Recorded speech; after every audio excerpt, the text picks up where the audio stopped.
votre émission avec le Casino Barrière de Montreux. Philippe Morax. Bon, paraît qu'il est marrant, alors fais-nous marrer. Mais à cette heure-ci, c'est quand même pas toujours évident. Ça pique un peu, c'est tôt, hein? Comment ça va? C'est pas facile comme question. Rassurez-vous, on va se marier un peu après. Alors de si tôt le matin, c'est trop chouette. Bon, alors tu as gagné 50 francs. C'est pour une champagne. Ouais. On est là pour découvrir les choses.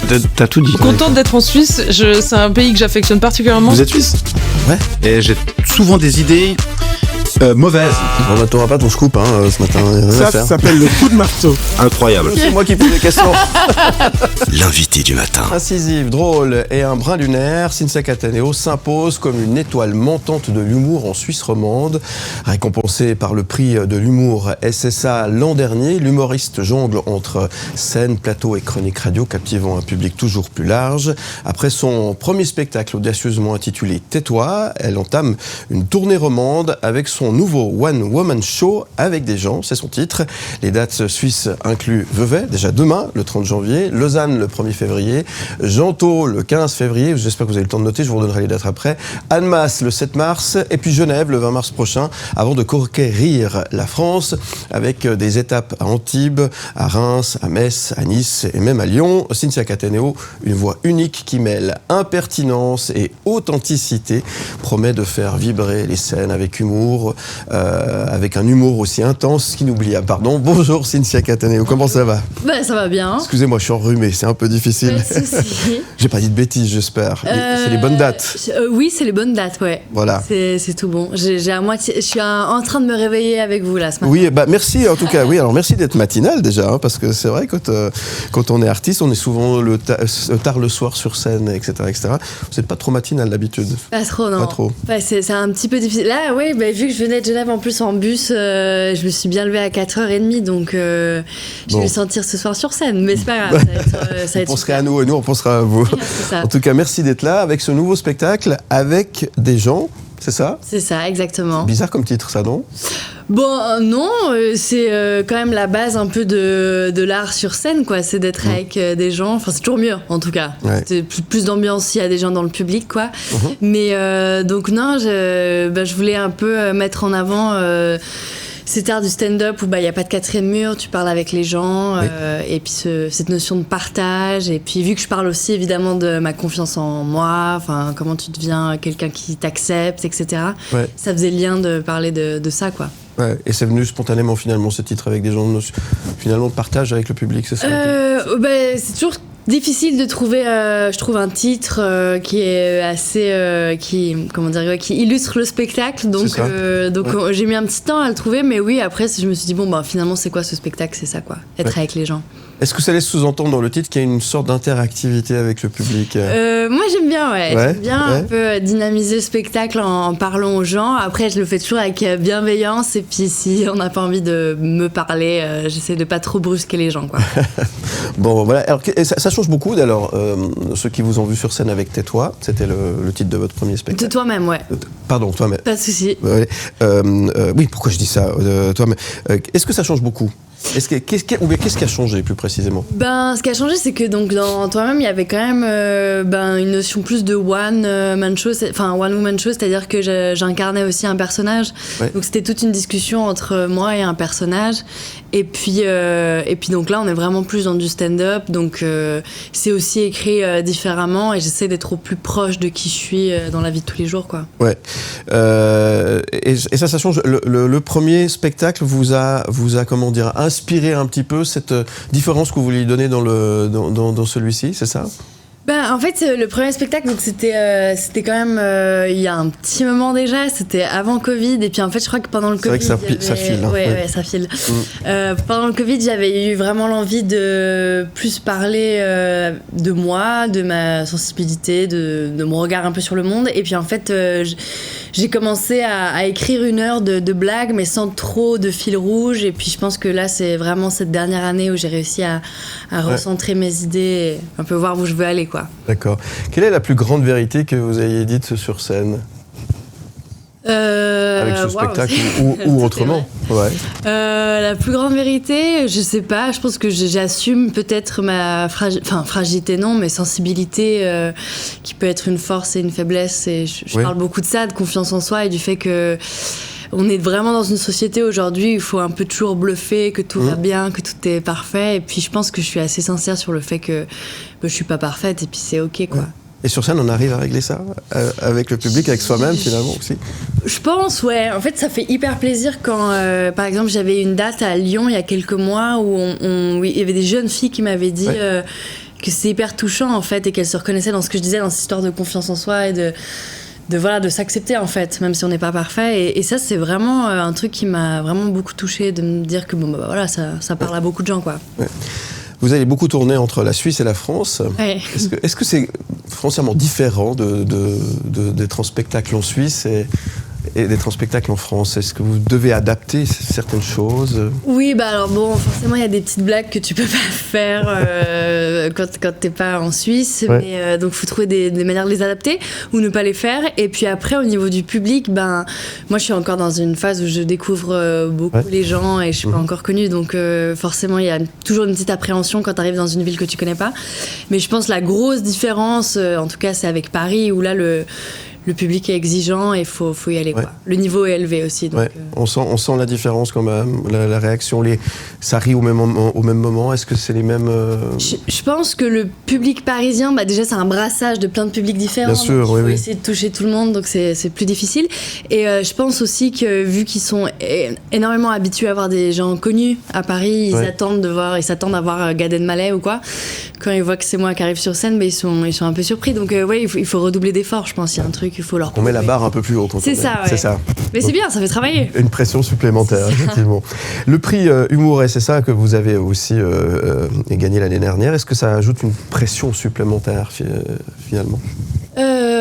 Non, c'est plus une satisfaction en vrai. Enfin, j'étais. Félicitations d'ailleurs. Merci, c'est gentil. Non, mais j'étais contente et puis non, ça motive. J'ai l'impression d'être encore au début de ce que je peux faire, d'apprendre encore plein de choses tous les jours, donc ça me donne envie d'être meilleure. Ça donne envie d'être encore meilleur. Ouais. Mais vous êtes déjà exceptionnel. Merci, c'est gentil.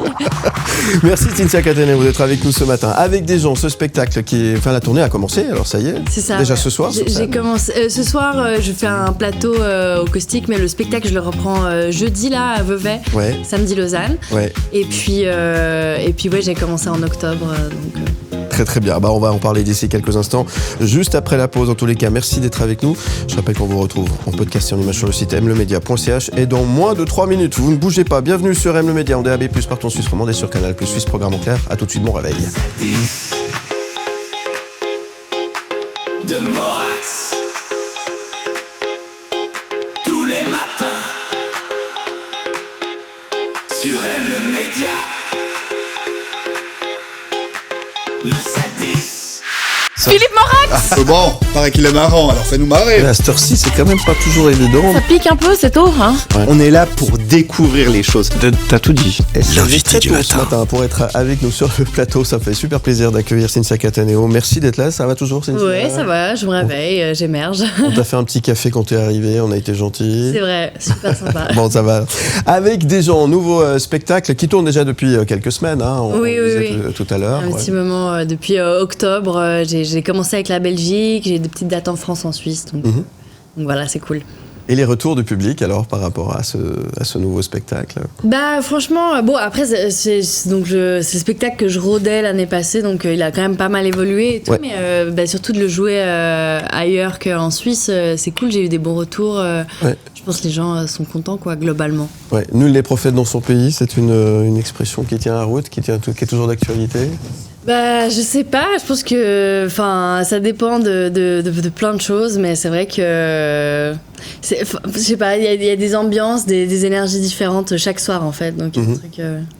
Alors vous êtes incroyable parce que vous êtes sur scène, vous êtes à la radio, vous écrivez aussi pour chez nos confrères de Couleur 3 régulièrement. C'est deux exercices complètement différents, mais vous continuez à faire les deux. Le boulot, vous êtes un peu boulimique de travail, on peut dire ça? Ouais, c'est marrant. Je pense qu'on peut dire ça. Ouais. Enfin, j'ai un truc, je stresse beaucoup. En fait, j'ai l'impression que je travaille jamais vu que j'aime ce que je fais. Donc il y a un truc des fois où je me dis putain, il faut que je fasse plus. Ouais. Donc ouais, il y a pas mal de trucs, mais c'est vrai que c'est deux exercices différents, la chronique et le spectacle. Et puis en plus maintenant, j'essaie de travailler aussi un peu sur mes réseaux sociaux, faire des vidéos. Donc ouais, ça prend du temps, quoi. Alors c'est différent, mais en même temps ça apporte. Oui, c'est complémentaire. C'est complémentaire, totalement, c'est ça. Totalement, bah oui, je pense que ça te fait écrire sur des sujets qui sont autres que ceux du spectacle, si c'est des sujets d'actu, des choses comme ça. Et puis la chronique, il y a un truc où, bah voilà, c'est aussi du matériel que tu dois sortir vite, de manière efficace et que tu vas pas forcément réutiliser. Donc oui, ça te pousse à peaufiner ton écriture, quoi. D'accord. Alors, est-ce que quand on est en tournée avec ce spectacle, avec des gens, on écrit pour la radio, est-ce qu'on est déjà en train de penser à d'autres sketchs ? On n'arrête jamais, finalement. Comment ça se passe, en fait ? Il y a un truc, des fois, presque un peu frustrant. C'est dur de mettre le point final, je dirais, même pour le spectacle. Enfin, vraiment, là, encore, cette semaine, je vais écrire des nouveautés pour le spectacle parce que j'ai l'impression que c'est dur d'être satisfaite 100%. J'ai l'impression que j'ai le sentiment que je peux toujours faire mieux. D'accord. Puis des fois, je présente une version et je suis là, OK, là, c'est bien, on s'approche de la fin. Puis la semaine d'après, je suis là, genre, non, en fait, on comprend pas ce que je veux dire. Donc, on va enlever ça, remettre ça. Enfin, donc, il évolue, en fait. Il continue de... Ouais, franchement, il évolue beaucoup. Même en quelques mois, il y a des versions très différentes. Enfin là, je repense d'ailleurs à la version que j'ai fait au début de la tournée en octobre. Il y a beaucoup de choses qui ont changé, quoi. Ouais. Donc ça veut dire que si on vous a vu il y a quelques semaines, il faut revenir revoir le spectacle, il a changé. Il faut revenir toutes les semaines, c'est ça qu'il faut faire. C'est exactement ça. Quel est l'aspect de la société qui vous amuse le plus, qui vous agace le plus en termes d'aspiration, justement, et qui pourrait peut-être être retranscrit dans un de vos spectacles ? La société, vous dites... Dans la société, ouais, de la vie de tous les jours. Ouais. Qui m'agace le plus, c'est... je sais pas...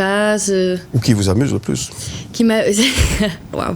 Cette question... Je pense que les gens m'amusent, en vrai. Hein. C'est souvent... Mais je dirais, en vrai, c'est souvent les mauvaises expériences qui sont inspirantes sur le côté comique, quoi. Parce qu'on finit par en rire. Oui, je pense que c'est un processus, quoi. Mais c'est vrai que quand je regarde mon spectacle, c'est souvent des histoires qui initialement m'ont un peu agacée. Je parle par exemple du fait que j'ai raté mon permis de conduire plusieurs fois. C'est forcément des trucs initialement qui sont pas très fun. Puis après, t'essaies de réécrire. T'es là, bon, c'est ok, quoi. Mais c'est bon maintenant le permis, c'est bon ? Non, toujours pas. Non, on est en process. 2025, c'est la bonne. Bon, on vous tient les pouces alors. C'est l'heure de la rafale des questions. Vous êtes prête ? Allez. 1 minute avec quelques questions. Vous essayez de répondre le plus spontanément possible. C'est parti. À quel moment, Cynthia, avez-vous réalisé que faire rire était plus rentable que de faire pleurer ? Quand j'étais à l'Uni en médecine. Qu'est-ce qui vous fait le plus peur ? Un silence gênant sur scène ou un rire qui tarde à venir ? Un silence gênant. À part vous, qui trouvez-vous le plus drôle dans votre entourage ? Il y en a plein. Adèle Fugazi, très fort. Ah, d'accord. Si vous deviez résumer votre style d'humour en un plat, ce serait quoi ? Un tartare piquant ou une fondue bien grasse ? L'un ni l'autre. Un pot de Nutella. Un pot de pourquoi pas. Si vous deviez faire un duo comique avec quelqu'un, qui serait-ce qui serait-ce ? Blaise Berzinger. Ah, on le salue au passage. Vous arrive-t-il d'être sérieuse ou c'est contre vos principes ? Je suis quelqu'un de terriblement sérieux. C'est vrai ? Ouais. Je suis très, assez sérieuse, ouais. Le public suisse et le public français, lequel a le rire le plus lent ? Les Suisses. Allez. Quelle est la meilleure excuse que vous ayez donnée pour un sketch qui tombe à plat ? Je me suis réveillée tôt ce matin, je suis allée à une interview à la télé. Vous allez penser à nous. Si vous deviez écrire une chronique sur vous, quel aurait le titre ? Quel serait le titre, pardon ?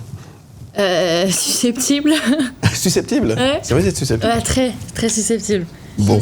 J'y travaille. C'est peut-être le titre du 3e spectacle ? Peut-être. En tout cas, merci. Qu'est-ce qu'on peut vous souhaiter, Cynthia Cattaneo, aujourd'hui ? À part de réussir votre permis.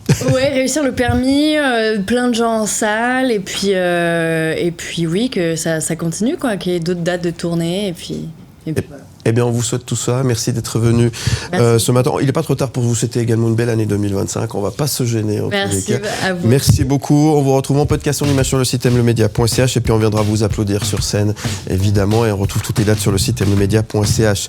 Merci, Cynthia. Merci beaucoup. À bientôt. Bien plus qu'un média.